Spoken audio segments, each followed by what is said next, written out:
नमस्कार, हरी किरण न्यूज में आपका स्वागत है। इनेलो के प्रधान महासचिव एवं पूर्व विधायक अभय सिंह चौटाला ने ऐलान किया है कि पार्टी जनता के हित की लड़ाई को मजबूती से लड़ना जारी रखेगी। इनेलो फिर से किसानों व जनता के बीच में जाएगी और केंद्र व प्रदेश सरकार की जन विरोधी नीतियों को मजबूती से उजागर करेगी। अभय सिंह चौटाला ने भूपेंद्र सिंह हुड्डा पर आरोप लगाया कि जो लोग हमें बीजेपी की बी टीम कहते थे, उन्होंने ही हरियाणा में भाजपा की सरकार बनाई है। इस बात को प्रदेश की जनता अच्छी तरह से जान चुकी है। अभय सिंह चौटाला ने इनेलो की राष्ट्रीय राज्य कार्यकारिणी की बैठक लेते हुए विधानसभा चुनाव में हुई हार पर मंथन किया और संगठन के बारे में महत्वपूर्ण निर्णय लिए। इस दौरान उनके नेतृत्व में पार्टी ने 4 प्रस्ताव पास किए और संगठन को भंग करते हुए नए सिरे से संगठन बनाने का ऐलान किया। अभय सिंह चौटाला ने चंडीगढ़ पर चल रहे विवाद बारे कहा कि चंडीगढ़ हरियाणा का है। शाह आयोग की रिपोर्ट में साफ लिखा गया है कि चंडीगढ़ या फिर 107 हिंदी भाषी गाँव हरियाणा को दिए जाएं। यदि भारतीय जनता पार्टी मजबूती से हरियाणा के हितों की पैरवी नहीं करेगी तो इनेलो इस संदर्भ में बड़ा आंदोलन करने से गुरेज नहीं करेगी। अभय सिंह चौटाला ने चुटकी ली कि जो कांग्रेस पार्टी विधानसभा में अपना नेता नहीं चुन सकती, वो विपक्ष की भूमिका कैसे निभाएगी। अगले विधानसभा चुनाव तक उन्होंने कांग्रेस के खत्म होने का ऐलान भी किया। इस दौरान पत्रकारों से बातचीत में अभय सिंह चौटाला ने अन्य अनेक महत्वपूर्ण मुद्दों पर प्रकाश डाला। सुनिए इनेलो के वरिष्ठ नेता अभय सिंह चौटाला ने क्या कहा। नए जो साथी हैं उनको संगठन में जिम्मेवारी लेनी चाहिए। उसके साथ साथ एक सुझाव और भी आया कि संगठन में 4 साल के बाद बदलाव करना चाहिए। चाहे कोई पद मेरे पास है, चाहे पद किसी और साथी के पास है, वो 4 साल तक उस पद पे रह करके पार्टी को मजबूत करे, संगठन को मजबूत करे और उसके बाद स्वेच्छा से पार्टी के लिए काम करे और नए साथियों को मौका दे ताकि और नए लोग जुड़े। नए को जब मौका मिलेगा तो उससे मान के चलो संगठन को और ज्यादा मजबूती मिलेगी। उसके लिए मैं अपनी तरफ से एक प्रस्ताव रखूंगा, सारे साथियों से पूछूंगा कि चौधरी ओम प्रकाश चौटाला जी को अधिकृत किया जाए। जो सुझाव आपने दिए हैं उस पर वो अपना फैसला लें। जहां हम संगठन में फेरबदल करेंगे, वहीं उसके साथ साथ जैसे ही किसान फुर्सत में आएगा, हम लोगों के बीच में फिर जाएंगे। जहां अपने संगठन को मजबूत करने में लगेंगे, वहीं सरकार की जो बेकायदगियां हैं उनके बारे में लोगों से खुल के चर्चा करेंगे और कैसे भाजपा सत्ता में आई इसके बारे में तो अब मेरे कहने और बताने की जरूरत नहीं रही। जो हमें बी टीम कहते थे, जो हमें वोट काटू कहते थे, आज भाजपा अगर सत्ता में है तो उसको सत्ता में लाने में सबसे बड़ी भूमिका किसी व्यक्ति की है तो उसका नाम भूपेंद्र सिंह हुड्डा है। हुड्डा के केवल एक डर था कि अगर इंडियन नेशनल लोकदल पार्टी कहीं सत्ता की तरफ बढ़ गई तो तेरा समय मुश्किल हो जाएगा। उसने जहां कांग्रेस को राष्ट्रीय सतह पे मजबूत होने से रोकने में जो अड़चनें पैदा करी, वहीं हरियाणा में भी जिस कांग्रेस की चर्चा थी, आम की कांग्रेस सत्ता में आ रही है, उसी ने उसको रोकने में सबसे बड़ी भूमिका निभाई। सीटों के बंटवारे को लेकर के ले लो और जहां भाजपा तो लगातार कैसे सत्ता में आए, कैसे कांग्रेस को हराया जाए, उसके ऊपर काम कर रही थी। जहां हम ये चाह रहे थे कि भाजपा और कांग्रेस दोनों सत्ता से दूर रहे ताकि 10 साल के उसको शासन से लोग परेशान थे, दुखी थे, बदलना चाहते थे। वहीं कांग्रेस एक ही काम में लगी हुई थी, हुड्डा एक काम में लगा हुआ था। हुड्डा भाजपा को हराने की बजाय हमें रोकने में लगा कि किसी तरीके से इंडियन नेशनल लोकदल पार्टी को रोक लिया जाए। जैसे पहले जननायक जनता पार्टी ने, इस भाजपा ने हमें रोकने के लिए एक नई पार्टी खड़ी करवाई थी और उसके बाद उन्हीं को अपना सहयोगी बना करके सत्ता पे काबिज हुए थे। आज जो हमें खत्म करना चाहते थे वो खत्म हो गए। इसी तरह आने वाले समय में आप मान के चलो, लोगों को कांग्रेस की असलियत का पता चल चुका है। हुड्डा के बारे में लोगों को खुल करके जानकारी आ चुकी है कि हुड्डा साहब ने ही इस प्रदेश के अंदर सबसे बड़ा, अगर लोगों की भावनाओं के साथ खिलवाड़ किया है। जहां बीजेपी ने जात पात को बढ़ावा दिया, वहीं हुड्डा ने भी उसमें अपनी तरफ से कोई कसर नहीं छोड़ी। उसने भी कहीं विशेष रूप से जाट को राजनीति में दूर करने का काम किया, जिसका वर्चस्व था, जो कभी हरियाणा की राजनीति में बड़ी भूमिका निभाने वाली कौम थी। आज आपने देखा नहीं किस तरह से विधानसभा के अंदर जो है भारतीय जनता पार्टी के एक मेंबर ने जब अपनी बात कहनी शुरू करी थी, तो सबसे पहले अगर किसी जाति विशेष को लेकर के किसी ने कटाक्ष किया तो भाजपा ने किया। करनाल का जो विधायक था, मैं वो सदन देख रहा था तुम्हारा, उसमें किस तरह से उसने खुल करके ये कहा था कि जो लोग हमें कमजोर करना चाहते थे, हमने उनको खुडे लाइन लगा दिया। कहा था कि नहीं कहा? आज भी जात पात का जहर घोल करके भाजपा कहीं ना कहीं राजनीति में आगे बढ़ना चाहती है। लेकिन हरियाणा एक ऐसा प्रदेश है जहां भाईचारा हमेशा मजबूत रहे, आगे भी और ज्यादा मजबूत रहेगा। आज जो सबसे जरूरी बात है, पिछले 2-3 दिन से लगातार एक चर्चा हो रही है चंडीगढ़ को लेकर के, हरियाणा की राजधानी, हरियाणा की विधानसभा बनाने को लेकर।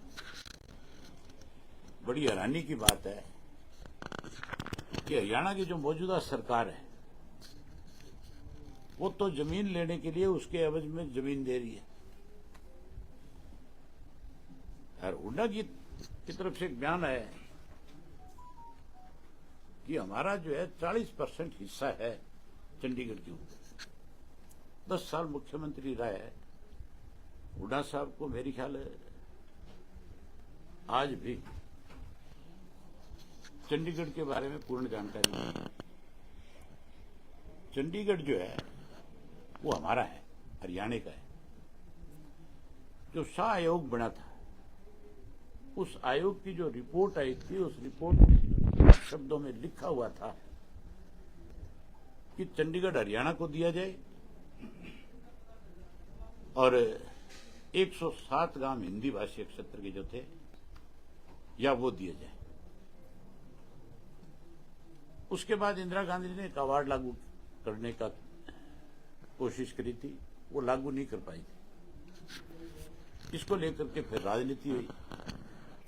फिर एक, आपको ध्यान होगा, राजीव लोंगोवाल समझौता हुआ था, जिसका चौधरी देवीलाल ने विरोध किया था। राजीव लोंगोवाल समझौते के अंदर भी ये साफ लिखा हुआ था कि अगर चंडीगढ़ पंजाब को दिया जाएगा तो 107 गांव हिंदी भाषी क्षेत्र के हरियाणा को दिए जाएंगे, और उस पर रायशुमारी भी हुई थी उस वक्त। उसके इलायदा पंजाब के एक मिनिस्टर का बयान आया कि हम 1 इंच जमीन नहीं देंगे। वो कहता है कि ये पंजाब के गांव के लोगों को उजाड़ करके बसाया गया चंडीगढ़ है। शायद उसको भी राजनीतिक ज्ञान नहीं है। ये जो खड़ का इलाका था, खड़ जो तहसील थी, ये अम्बाड़ा का पार्ट था। और अकेला खड़ नहीं, आपका जो रोपड़ तक का एरिया है, वो भी अम्बाड़ा जिले का हिस्सा था। ये तो बंटवारे के वक्त के अंदर केवल राजनीतिक रोटियां सेकने के लिए कांग्रेस पार्टी ने पंजाब और हरियाणा के लोगों का विभाजन करना चाहा। उसके लिए हरियाणा को बचाने के लिए अगर किसी ने सबसे बड़ा संघर्ष किया, सबसे बड़ी लड़ाई लड़ी, चौधरी देवीलाल ने लड़ी। उनकी वजह से अलग हरियाणा प्रदेश बना। उन्हीं के संघर्ष की वजह से शाह आयोग की रिपोर्ट जो है, जिसको लागू होना चाहिए था, इंदिरा गांधी ने अवार्ड सुना करके कहीं चंडीगढ़ भी पंजाब को देने की प्रयास किया। उस वक्त चौधरी देवीलाल ने विरोध किया। उसके बाद राजीव लोंगोवाल समझौता जो हुआ, उसमें फिर चंडीगढ़ देने की बात आई थी। उसका विरोध अगर किसी ने किया तो चौधरी देवीलाल ने किया, चौधरी ओम प्रकाश चौटाला ने किया। उसके अगेंस्ट ट्रैक्टर यात्रा निकाली नारनौल से लेकर के चंडीगढ़ तक, लोगों में जागृति पैदा करी कि हम किसी कीमत पर जाने नहीं देंगे। उसके बाद एसवाईएल के पानी को लेकर के भी इन्होंने राजनीति करी, तो उसमें भी अगर किसी ने लड़ाई लड़ी तो वो हमारी पार्टी ने। आज भी मैं खुल करके आपके माध्यम से कहना चाहूंगा कि पहले भी चंडीगढ़ के ऊपर हमारा अधिकार था, आज भी है। हम किसी भी कीमत पे चंडीगढ़ किसी दूसरी स्टेट के पास नहीं जाने देंगे। या तो चंडीगढ़ पंजाब को अगर दिया जाएगा कल को, तो उसके एवज में 107 जो हिंदू गांव है, उन गांवों को हमें केंद्र की सरकार की तरफ से मिले। और अगर वो गांव नहीं दिए जाएंगे तो फिर हम अपना हक जो है वो किसी कीमत पे खत्म नहीं होने देंगे। इसके लिए चाहे हमें कितना भी बड़ा लड़ाई लड़नी पड़े, कितना बड़ा संघर्ष करना पड़े, इसके लिए कोई कुर्बानी देनी पड़े, उससे भी पीछे नहीं हटेंगे। हमने हरियाणा के लिए हमेशा लड़ाई लड़ी है और आगे भी हमारी पार्टी का एक एक कार्यकर्ता इसके लिए लड़ने का काम करेगा। मुख्यमंत्री अगर ये कहे कि हम विधानसभा के लिए इसके एवज में जमीन दे देंगे, यहां जमीन ले लेंगे, हमें वो भी नाम मंजूर है। उस बात को भी हम कतई बर्दाश्त नहीं करेंगे। हम अपनी तरफ से इस बात का कड़ा विरोध करेंगे। हम अपना हक जो है किसको किस तरह से छोड़ देंगे। जहां ये सारी चीजें होंगी वहीं हम नए सिरे से, जैसे किसान फुर्सत में आएगा, लोगों के बीच में जाएंगे और फिर से अपने संगठन को मजबूत करने का काम करेंगे। सर, इस पूरे मामले के ऊपर अब चंडीगढ़ प्रशासन की तरफ से अर्बन प्लानिंग डिपार्टमेंट द्वारा जो जमीन हरियाणा की तरफ से दी जा रही है चंडीगढ़, उसका सर्वे करवाया। उन्होंने कहा कि जमीन जो है वो अनसुइटेबल है। अरे आप मुझे एक चीज बताओ, कौन होता है चंडीगढ़ प्रशासन जो जाकर के पंचकुला की जमीन का सर्वे करे? ऑफर की है। अरे क्यों की ऑफर है? ये हरियाणा की गवर्नमेंट की कमजोरी है, सरकार की कमजोरी है कि वो उसको इस जमीन के एवज में जमीन दे रही है। कभी आज तक किसी स्टेट की जमीन इस तरह से ट्रांसफर हुई है? किसी स्टेट ने अपनी 1 इंच जमीन छोड़ी है?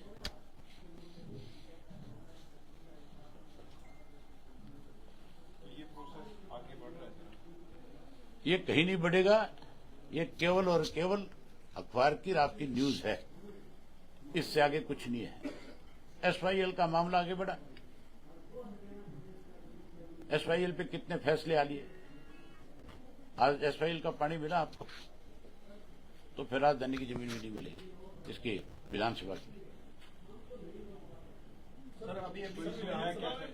जरूरत तो अब है विधानसभा की, सीटें भी बढ़ेंगी, बड़ी बनानी, इसका क्या मतलब वहीं पे बनाई जाए, अपनी जमीन अपना हक लेकर के।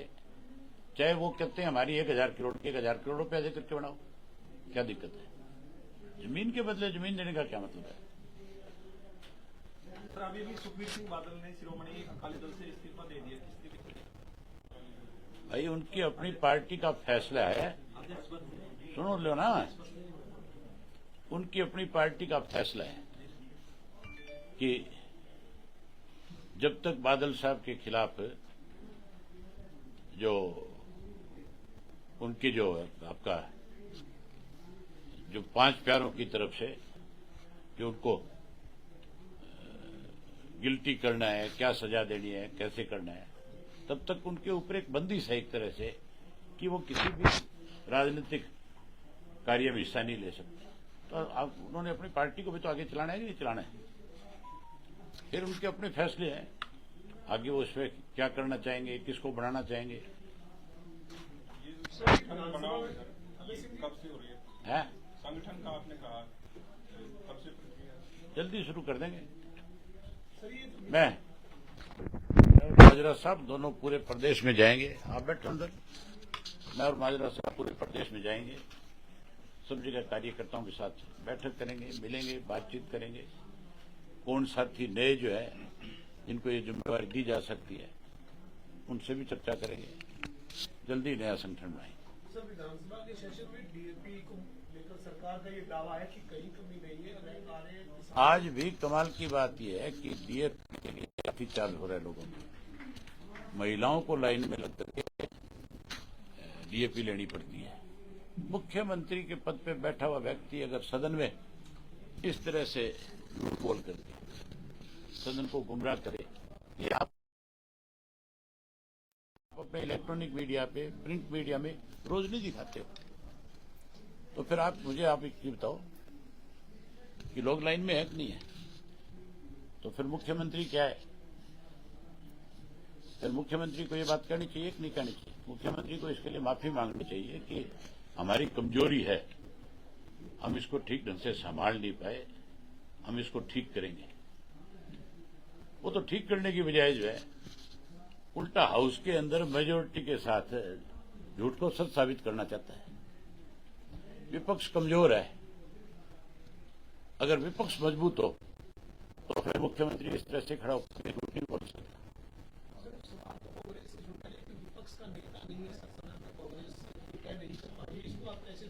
तो फिर विपक्ष कहाँ है?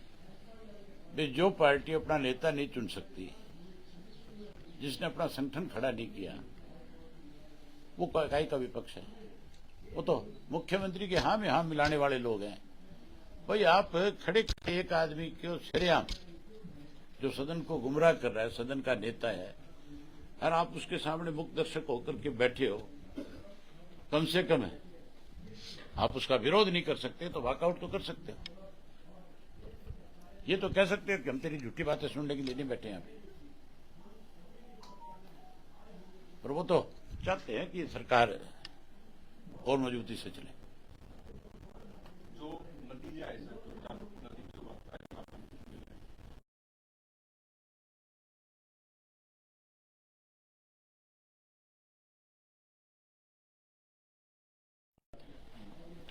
कि अगले चुनाव में जेजेपी खत्म हो जाएगी, और अगले चुनाव में आज तुम्हारे को कह के जाता हूं कांग्रेस खत्म हो जाएगी। ये कांग्रेस जो है, अब लोगों की ये बात समझ में आ गई कि भारतीय जनता पार्टी को सत्ता में लाने में पहले जेजेपी ने बड़ी भूमिका निभाई, अब कांग्रेस ने निभाई। अगले चुनाव में आप देखना कांग्रेस का कोई नाम लेने वाला नहीं बचेगा।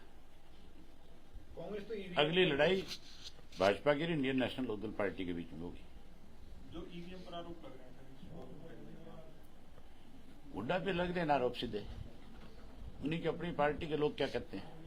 ऑफ द रिकॉर्ड आप हुड्डा से पूछ लो, वही बता देगा कि मैंने किया था नाश इनका।